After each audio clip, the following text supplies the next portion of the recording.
Good morning बच्चों, मेरा नाम सचिन प्रताप। मैं आप लोगों के सामने एक नया यूट्यूब चैनल लेकर आया हूं जिसका नाम ब्राइट कोचिंग सेंटर खुजापी है। तो इस चैनल के माध्यम से हम लोग क्लास 10th के विषय के बारे में जानकारी प्राप्त करेंगे। तो क्लास 10th का मैथ का पहला टॉपिक हमारा वास्तविक संख्या है। तो वास्तविक संख्या को समझने के लिए हम लोग सबसे पहले संख्या के बारे में जानकारी प्राप्त करेंगे। तो संख्या क्या है, आखिर इसका वर्गीकरण किस प्रकार से किया गया है, इसके बारे में जानकारी प्राप्त करते हैं।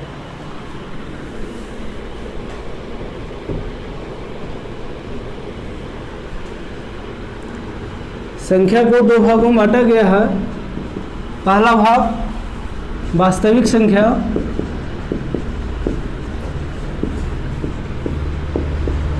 एवं दूसरा भाग अवास्तविक संख्या कहलाता है। पुनः वास्तविक संख्या को दो भागों में बांटा गया है। पहला भाग परिमेय संख्या एवं दूसरा भाग अपरिमेय संख्या कहलाता है।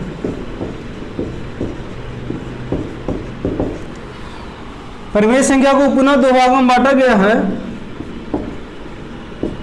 पहला भाग पूर्णांक संख्या एवं दूसरा भाग भिन्न संख्या कहलाता है। पूर्णांक संख्या को पुनः दो भागों में बांटा गया है। पहला भाग पूर्ण संख्या एवं दूसरा भाग प्रकृत संख्या कहलाता है। प्राकृत संख्या को फिर से दो भागों में बांटा गया है। पहला भाग सम संख्या एवं दूसरा भाग विषम संख्या कहलाता है। अब हम लोग भिन्न संख्या को फिर से तीन भागों में बांटते हैं। पहला भाग तुल्य भिन्न, दूसरा भाग अतुल्य भिन्न, तीसरा भाग मिश्र भिन्न कहलाता है। ये संख्या का वर्गीकरण है। अब हम लोग संख्या के बारे में विस्तृत जानकारी बारी बारी से अध्ययन करेंगे। तो सबसे पहले हम लोग संख्या के बारे में जानकारी प्राप्त करेंगे, आखिर संख्या क्या है। तो अब हम लोग संख्या के बारे में जानकारी प्राप्त करेंगे। संख्या को अंग्रेजी में नंबर बोलते हैं, जिसे हम लोग इस प्रकार से परिभाषित करते हैं, अंकों के समूह को संख्या कहा जाता है। या इसका दूसरा डेफिनेशन, संख्या एक प्रकार की गणितीय वस्तु है जिसका उपयोग हम लोग गणना करने हेतु करते हैं। जैसे 2 हो गया, 5 हो गया, -11, 11/7, √2 -√5, ये सारे संख्या कहलाती हैं।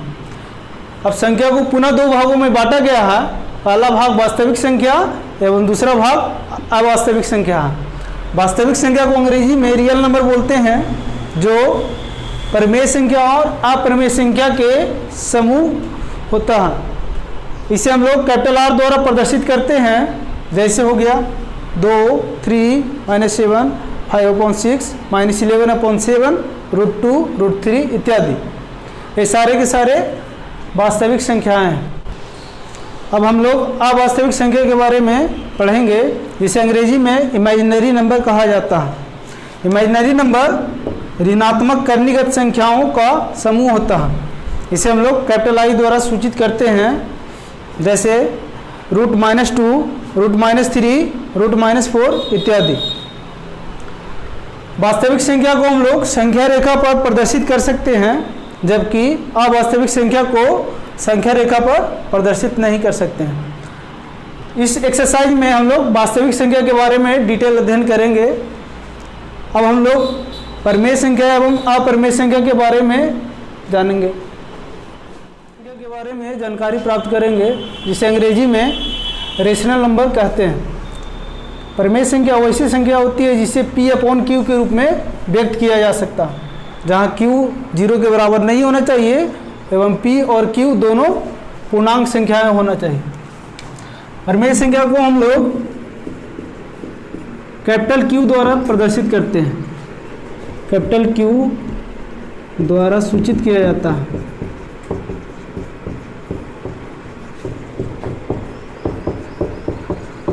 जैसे 1/2 हो गया, 3/4, 4/3, -7/2, -11/4।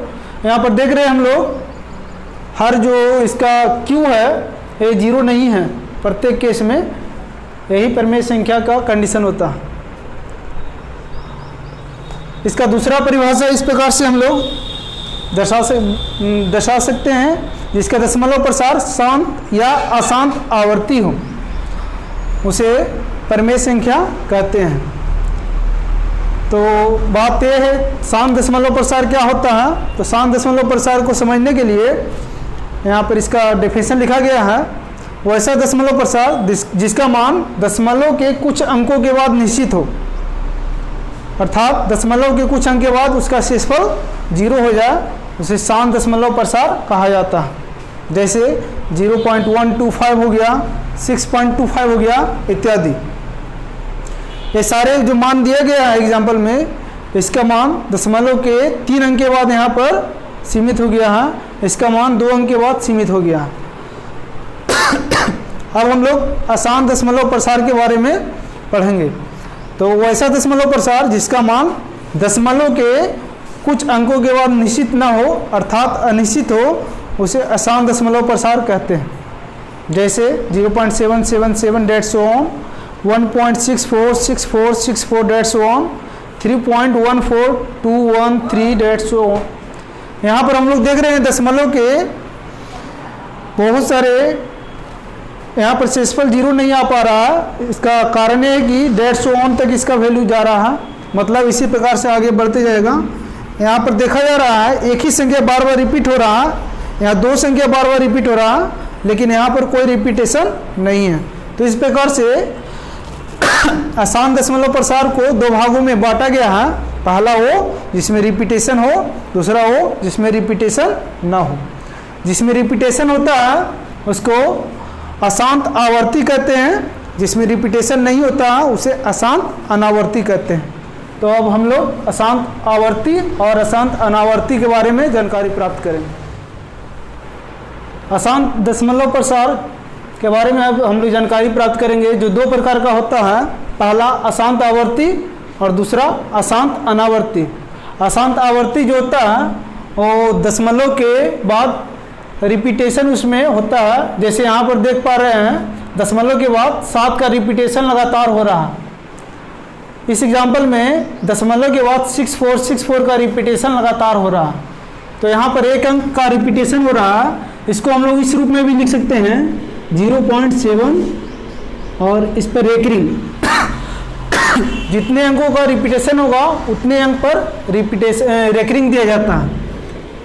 उसी प्रकार से 0.6464 डेट्स ऑन को हम लोग 0.64 पर रेकरिंग इस प्रकार से लिख सकते हैं। चूँकि यहाँ पर 2 अंक का रिपीटेशन लगातार हो रहा है, इसलिए 2 अंक पर रेकरिंग दिया जाएगा। दूसरा अशांत अनावर्ती, इसमें दशमलव के बाद कोई रिपीटेशन नहीं होगा संख्या का। जैसे यहाँ पर देख पा रहे हैं एग्जाम्पल में 3.14213, यहाँ पर कोई निश्चित क्रम में रिपीटेशन नहीं हो पा रहा। उसी प्रकार से 1.10, 110, 110, इसमें भी रिपीटेशन कोई संख्या का नहीं हो पा रहा। तो यहाँ पर देख रहे हैं अशांत आवर्ती में रिपीटेशन होगा और अशांत अनावर्ती में रिपीटेशन नहीं होगा। अब हम लोग परिमेय संख्या को 2 प्रकार से डिफाइन किए थे, जिसमें पहला भाग जिसे P/Q के रूप में लिखा जाता था और दूसरा जो शांत या अशांत आवर्ती होता था। तो शांत आवर्ती का एक एग्जाम्पल लिया गया है 0.125 और अशांत आवर्ती का एग्जाम्पल लिया गया है 0.777। अब बात यह है चूँकि ये परिमेय संख्या है तो इसे P/Q के रूप में व्यक्त किया जाना चाहिए। तो यदि कोई एग्जाम्पल शांत का है तो उसे P/Q के रूप में व्यक्त करने के लिए उस दशमलव को हटाकर 1 लिखा जाता है और दशमलव के बाद जितना संख्या है उतना 0 बैठाया जाता है और इसे सिंपलेस्ट फॉर्म में लिखा जाता है। तो ये 8 मरतबे कैंसिल हो जाएगा, तो इसका सिंपल फॉर्म 1/8 होगा जो P/Q के रूप में है। अशांत आवर्ती के केस में हम लोग परिमेय संख्या को P/Q के रूप में दर्शाने के लिए, चूँकि हम बताए हैं कि जिस संख्या का रिपीटेशन होता है उस पर रेकरिंग दिया जाता है, और यहाँ पर 7 का रिपीटेशन हो रहा है इसलिए 7 पर रेकरिंग दिया जाएगा। और इसको परिमेय P/Q के रूप में दर्शाने के लिए जो संख्या रहता है वो संख्या सबसे पहले ऊपर लिख दिया जाता है, और जिस संख्या पर रेकरिंग नहीं है उसको माइनस में करके घटा दिया जाता है, और जितना संख्या पर रेकरिंग है उतना 9 नीचे लिखा जाता है। तो इस प्रकार से हम लोग सोल्व करने पर 7/9 प्राप्त करेंगे जो कि P/Q के रूप में है।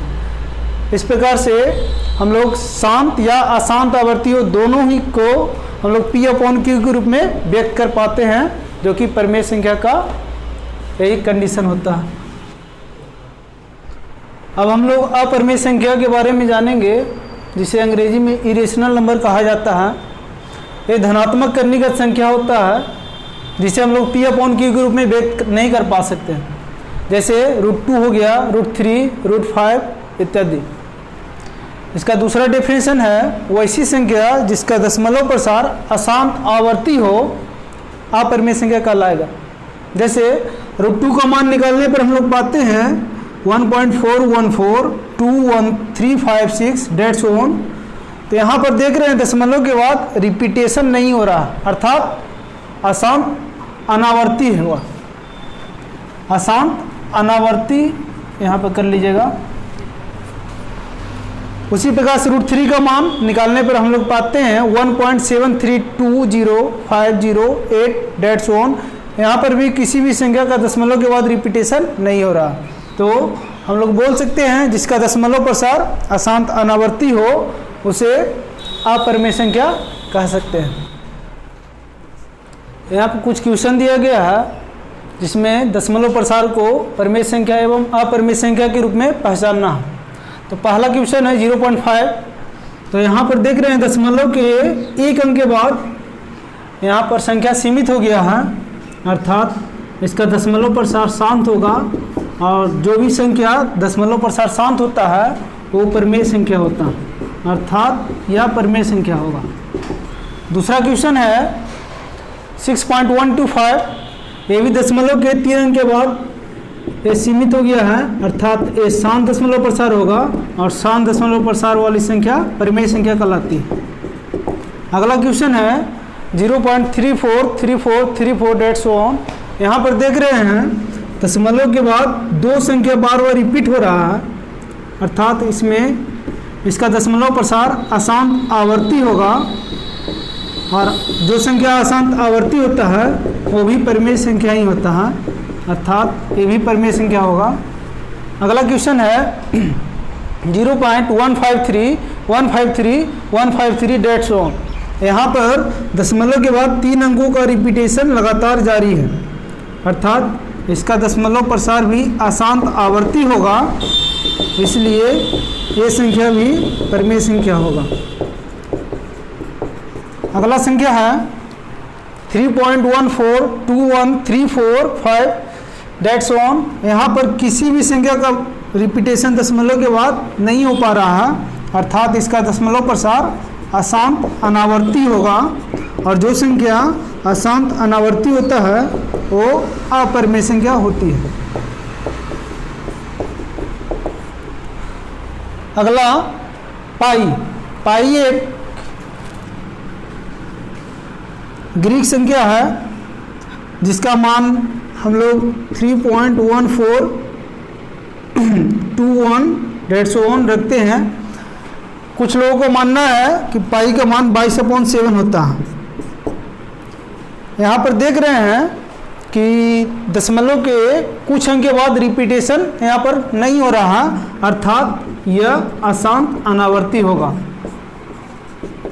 और जो संख्या अशांत अनावर्ती होता है वो अपरिमेय संख्या होती है। लेकिन कुछ लोग पाई का मान 22/7 मान लेता है, जो कि गलत है।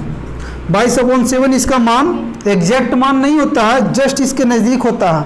इसलिए कभी भी कोई पूछे कि पाई कैसी संख्या होती है, तो पाई को हमेशा अपरिमेय संख्या के रूप में ही बताना उचित होगा, क्योंकि पाई जो होता है वो उसका दशमलव प्रसार अशांत अनावर्ती होता है। इसका एग्जैक्ट मान 22/7 नहीं होता है, इसके जस्ट नज़दीक होता है, इसलिए इसको हम लोग अपरिमेय संख्या के रूप में व्यक्त करेंगे। अब हम लोग पूर्णांक संख्या के बारे में पढ़ेंगे, जिसे अंग्रेजी में इंटीजर नंबर कहते हैं।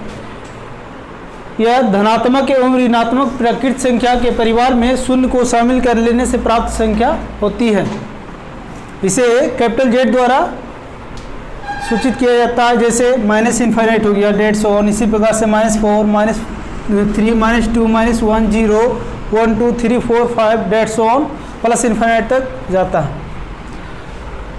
यहाँ पर नोट में एक बात लिखा गया है, पूर्णांक संख्या को संख्या रेखा पर आसानी से दर्शाया जा सकता है, और संख्या रेखा पर जो संख्या बड़ी होती है उसे दाईं ओर और जो संख्या छोटी होती है उसे बाईं ओर लिखा जाता है। जैसे एग्जाम्पल में आप लोग देख पा रहे हैं, यहाँ पर जीरो से छोटी संख्या बाईं ओर लिखा गया है और 0 से बड़ी संख्या दाईं ओर लिखा गया है। यह वैल्यू प्लस इन्फिनिटी तक जाता है और यह वैल्यू माइनस इन्फिनिटी तक बाईं ओर जाएगा। अब हम लोग भिन्न संख्या के बारे में जानकारी प्राप्त करेंगे, जिसे अंग्रेजी में फ्रैक्शन नंबर कहा जाता है। वैसी संख्या जिसे अंश एवं हर के रूप में लिखा जाता है उसे भिन्न कहते हैं, अर्थात भिन्न को बराबर अंश अपॉन हर होगा। एग्जाम्पल 1/2, 2/3, 4/5, 6/5, 1 पूर्णांक 2/3 इत्यादि। ये सारे के सारे भिन्न संख्या होगा। भिन्न 3 प्रकार का होता है। पहला को तुल, इसे सम भिन्न भी कहा जाता है, उचित भिन्न भी कहा जाता है, अंग्रेजी प्रॉपर फ्रैक्शन। इस प्रकार के भिन्न में अंश जो होता है हर से छोटा होता है।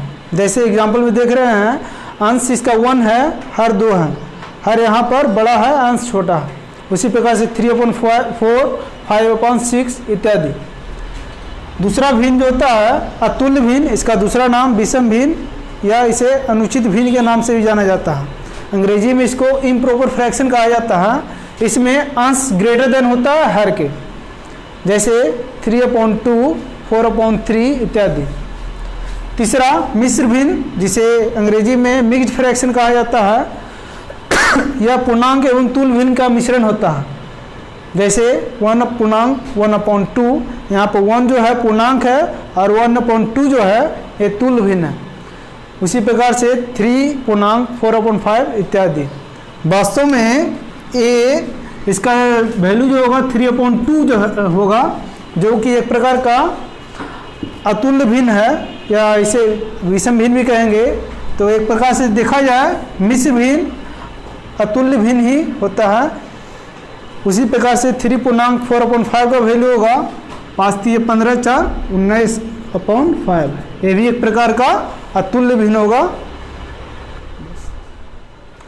अब हम लोग प्राकृत संख्या के बारे में पढ़ेंगे, जिसे नेचुरल नंबर कहा जाता है अंग्रेजी में। गिनती की संख्याओं को प्राकृत संख्या कहा जाता है। इसे कैपिटल N द्वारा हम लोग सूचित करते हैं, जैसे 1 2 3 4 5 इसी प्रकार से आगे लगातार रहेगा। अगला पूर्ण संख्या, जिसे होल नंबर कहा जाता है। जब प्राकृत संख्या के परिवार में 0 को शामिल कर लिया जाता है तो प्राप्त संख्या पूर्ण संख्या कहलाती है।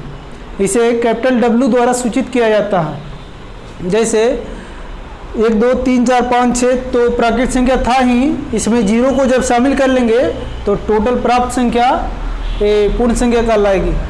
अगला सम संख्या है, जिसे अंग्रेजी में इवन नंबर कहा जाता है। वैसी संख्या जो 2 से पूरी विभाजित हो जाए उसे सम संख्या कहते हैं। जैसे 2 है, 16 है, 184 है, 196, ये सारी संख्या 2 से पूरा विभाजित हो जाता है।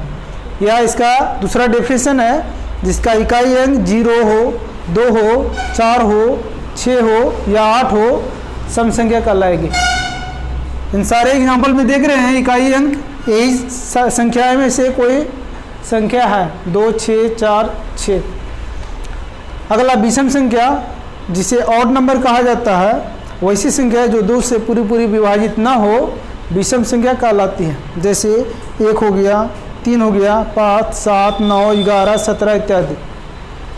या इसका दूसरा डेफिनेशन है, जिसका इकाई अंक यहाँ पर इकाई छूट गया है, इसका इकाई अंक 1, 3, 5, 7 या 9 हो विषम संख्या कहलाएगी। तो ऊपर के उदाहरण में देख रहे हैं इकाई के अंक हमेशा इन्हीं संख्याएं में से हैं, इसलिए ये सारे संख्या विषम संख्या होगी। इसके अलावा और भी कई प्रकार की संख्याएं होती है जिसके बारे में अब अध्ययन करेंगे, जैसे अभाज्य संख्या जिसे रूट संख्या भी कहा जाता है, इसे अंग्रेजी में प्राइम नंबर कहते हैं, जो केवल एक एवं अपने आप अर्थात स्वयं से विभाजित हो उसे अभाज्य संख्या कहा जाता है। जैसे 2 हो गया, 3 हो गया, 5 हो गया, 7, 11, 13, इस प्रकार से देखा जाए तो अभाज्य संख्या के केवल 2 ही गुणनखंड होगा, पहला गुणनखंड 1 और दूसरा गुणनखंड वो संख्या स्वयं। 1 और 50 के बीच में 15 अभाज्य संख्याएं होती है एवं 50 एवं 100 के बीच में 10 अभाज्य संख्याएं होती हैं। इस प्रकार से 1 एवं 100 के बीच टोटल अभाज्य संख्या की संख्या 25 होगी। अगला संख्या हमारा है संयुक्त संख्या, जिसको अंग्रेजी में कंपोजिट नंबर बोलते हैं। वैसी संख्या जो एक एवं स्वयं के अलावे किसी और संख्या से विभाजित होना चाहिए, अर्थात जिसके कम से कम 3 गुणनखंड हो, संयुक्त संख्या कहलाती हैं। जैसे 4 जो है 1 से भी विभाजित हो रहा है, स्वयं से भी विभाजित हो रहा है, इसके अलावा 2 ऐसा संख्या है इससे विभाजित हो रहा है। इस प्रकार से देखा जाए 4 का कम से कम 3 गुणनखंड, यहाँ पर 3 गुणनखंड हो रहा, इसलिए इसको क्या बोला जाएगा, संयुक्त संख्या। इसी प्रकार से 6 को देखा जाए, 6 1 से विभाजित हो रहा, 2 से हो रहा, 3 से हो जाएगा, 6 स्वयं से हो जाएगा। यहाँ पर 6 का 4 गुणनखंड है तो 6 को हम लोग संयुक्त संख्या बोलेंगे, कम से कम 3 गुणनखंड होना चाहिए। इसी प्रकार से 8 होगा, 9, 12। अगर आपसे पूछा जाए प्रश्न में कि सबसे छोटी विषम संयुक्त संख्या कौन होगी, तो आपका आंसर 9 होगा। सबसे छोटी विषम संयुक्त संख्या, देख रहे हैं विषम संख्या अभी इधर नहीं है, सबसे पहला विषम संयुक्त संख्या जो होगा वो 9 होगा, जो कि सबसे छोटी होगी, और सबसे छोटी संयुक्त संख्या पूछा जाएगा तो 4 होगा। अगला हमारा संख्या है सअभाज्य संख्या, जिसे अंग्रेजी में को प्राइम नंबर कहा जाता है। वैसी 2 संख्या, सअभाज्य संख्या मतलब 2 संख्या वहाँ पर उपस्थित होना जरूरी है, इसलिए अब डिफिनेशन बोला गया है वैसी 2 संख्या जिसका HCF यानी कि महत्तम समावर्तक 1 हो, उसे सअभाज्य संख्या कहा जाता है। जैसे यहाँ पर लिया गया है 2 और 3, 2 और 3 में कोई उभयनिष्ठ संख्या नहीं है, इसलिए इसका HCF 1 होगा। 3 और 5 का HCF 1 होगा, 4 और 9 का HCF 1 होगा। तो इस प्रकार से संख्या के बारे में हम लोग विस्तृत अध्ययन कर चुके हैं। अब इसके बाद हम लोग यूक्लिड विभाजन प्रमेय के बारे में अध्ययन अगले क्लास में करेंगे। इस वीडियो में हम लोग इतना ही पढ़ेंगे। आगे की जानकारी नेक्स्ट पार्ट अगला वीडियो में हम लोग प्राप्त करेंगे। तब तक के लिए अगर आपको हमारा ये वीडियो पसंद आया हो तो इसे शेयर करें, कमेंट करें और सब्सक्राइब करें और बेल आइकन को क्लिक करना ना भूलें। जय हिंद।